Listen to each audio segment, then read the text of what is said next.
Hello everyone. चलिए आज का हमारा महत्वपूर्ण प्रश्न देखिए। छत्तीसगढ़ के किस क्षेत्र में हर मकान का क्यूआर कोड होगा?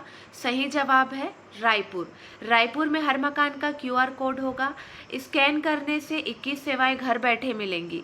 17 लाख से अधिक आबादी और तकरीबन 2.60 लाख मकानों वाले रायपुर शहर में अब मकानों के आगे डिजिटल नेम प्लेट नहीं लगेंगी। इसकी जगह स्मार्ट सिटी ने हर मकान के लिए अलग क्यूआर कोड लगाने का प्लान बनाया है। यह प्लान 25 जून को स्मार्ट सिटी की सालगिरह पर लॉन्च किया जाएगा। स्कैन करते ही सेवाएं स्क्रीन पर दिखेंगी। क्यूआर कोड एक खास ऐप पर स्कैन होगा। स्मार्ट सिटी यह ऐप तैयार कर रहा है। अगला प्रश्न, देश का पहला मेटावर्स हॉस्पिटल कहाँ तैयार किया गया है? सही जवाब है हैदराबाद में तैयार किया गया है। हैदराबाद स्थित एक अस्पताल देश का पहला मेटावर्स हॉस्पिटल बना है। यशोदा हॉस्पिटल्स ग्रुप मेटावर्स की दुनिया में कदम रखने वाला देश का पहला चिकित्सकीय संस्थान बना है। अगला प्रश्न, शिक्षा के क्षेत्र में छत्तीसगढ़ का कौन सा जिला देश के टॉप 5 जिलों में शामिल है? सही जवाब है कोंडागांव। शिक्षा के क्षेत्र में छत्तीसगढ़ का कोंडागांव जिला देश के टॉप 5 जिलों में शामिल है। नीति आयोग ने शिक्षा के क्षेत्र में गुणात्मक सुधार के लिए देश के 5 टॉप प्रेरक जिलों में कोंडागांव को जगह दी है।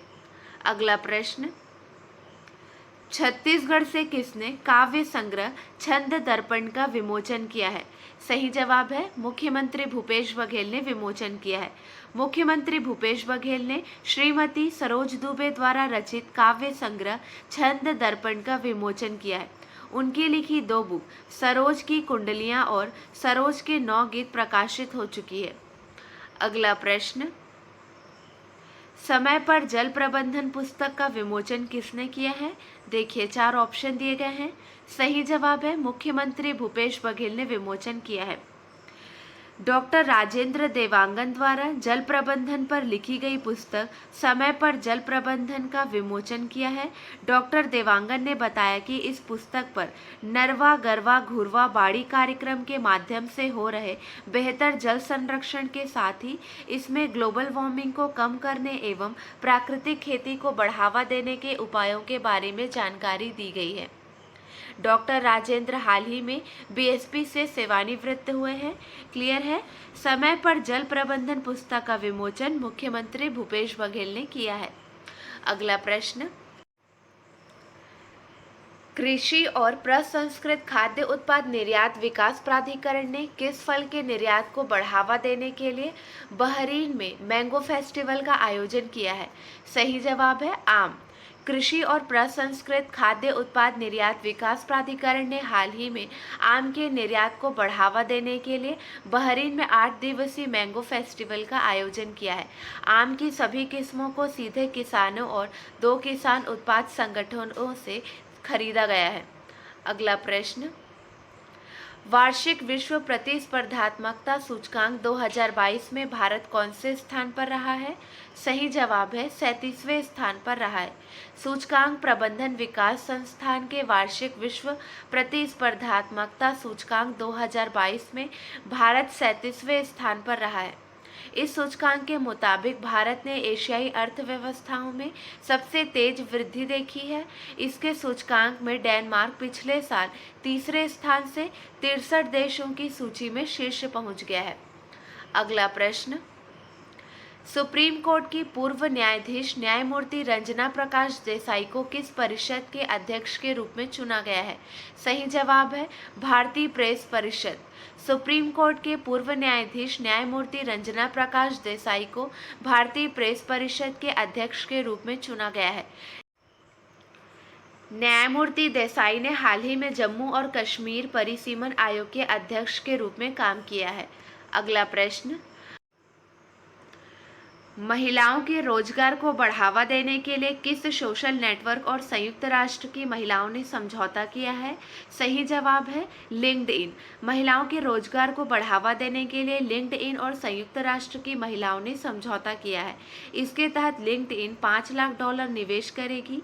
यह परियोजना महाराष्ट्र में 2000 महिलाओं के डिजिटल सॉफ्ट और रोजगार योग्यता कौशल को विकसित करने के लिए एक पायलट लॉन्च करेगी। अगला प्रश्न, जून 2022 में सोमालिया के प्रधानमंत्री के रूप में किसे नियुक्त किया गया है? सही जवाब है हमजा आब्दी बरे को नियुक्त किया गया है। सोमाली राष्ट्रपति हसन शेख मोहम्मद ने 15 जून 2022 को हमजा आब्दी, ध्यान देंगे, हमजा आब्दी बरे को देश का प्रधानमंत्री नियुक्त किया है। अगला प्रश्न, छत्तीसगढ़ के रिटायर्ड सीआरपीएफ की किस बेटी ने हाल ही में 4 पर्वतों पर झंडा फहराया है? सही जवाब है निशु सिंह ने झंडा फहराया है। यह बिलासपुर जिले से है। पर्वतारोही निशु सिंह अब तक 15 से अधिक पर्वतों को नाप चुकी है। अब की बार निशु ने एक हिमाचल प्रदेश व उत्तराखंड के 4 पर्वतों में चढ़कर तिरंगा ध्वज फहराया है। हिंदुस्तान एडवेंचर फाउंडेशन के तत्वावधान में फाउंडेशन के राष्ट्रीय अध्यक्ष अंतर्राष्ट्रीय पर्वतारोही विपिन सैनी एवं गाइड पर्वतारोही नूर मोहम्मद के नेतृत्व में अंतर्राष्ट्रीय पर्वतारोही निशु सिंह ने यह कारनामा कर दिखाया है। अगला प्रश्न, थॉमस कप विजेता भारतीय टीम के खिलाड़ियों ने उपहार स्वरूप छत्तीसगढ़ के मुख्यमंत्री को क्या भेंट किया है? सही जवाब है बैडमिंटन किट भेंट किया है। थॉमस कप विजेता भारतीय टीम के खिलाड़ियों ने उपहार स्वरूप छत्तीसगढ़ के मुख्यमंत्री भूपेश बघेल के लिए अपने हस्ताक्षर किया हुआ बैडमिंटन किट भेजा है। भारतीय बैडमिंटन संघ के सचिव संजय मिश्रा ने मुख्यमंत्री श्री बघेल को उन्हें यह उपहार भेंट किया है। अंतर्राष्ट्रीय बैडमिंटन संघ द्वारा इस वर्ष छत्तीसगढ़ में बैडमिंटन की इंटरनेशनल चैलेंज स्पर्धा के आयोजन का फैसला किया गया है। ध्यान देंगे, इसके आयोजन की संभावित तिथि 20 से 25 सितंबर 2022 तक रहेगी। अगला प्रश्न, छत्तीसगढ़ी भाषा में बनी किस फिल्म को रीजनल फिल्म कैटेगरी में बेस्ट फिल्म का राष्ट्रीय फिल्म पुरस्कार के लिए चयनित किया गया है? सही जवाब है भूलन द मेज। प्रदेश के ही फिल्मकार मनोज वर्मा ने इस फिल्म को बनाया है। इसकी शूटिंग भी महुआ भाटा गांव के जंगलों में हुई है। छत्तीसगढ़ी भाषा की पहली राष्ट्रीय पुरस्कार विनर फिल्म भूलन द मेज को टैक्स फ्री कर दिया गया है। अगला प्रश्न, छत्तीसगढ़ के किस जिले में खेलो India state centre of excellence में हॉकी की एकेडमी शुरू हो गई है? सही जवाब है बिलासपुर। बिलासपुर के स्वर्गीय BR यादव राज्य खेल प्रशिक्षण अकेडमी में खेलो India state centre of excellence में हॉकी की एकेडमी शुरू हो गई है। अगला प्रश्न, सेंट्रल एवं स्टेट GST के रूप में छत्तीसगढ़ को 2627 करोड़ रुपए मिला है। बीते वर्ष की तुलना में कितने करोड़ रुपए की वृद्धि हुई है? सही जवाब है 601 करोड़ रुपए की वृद्धि हुई है। मई में 30% की ग्रोथ मिली है।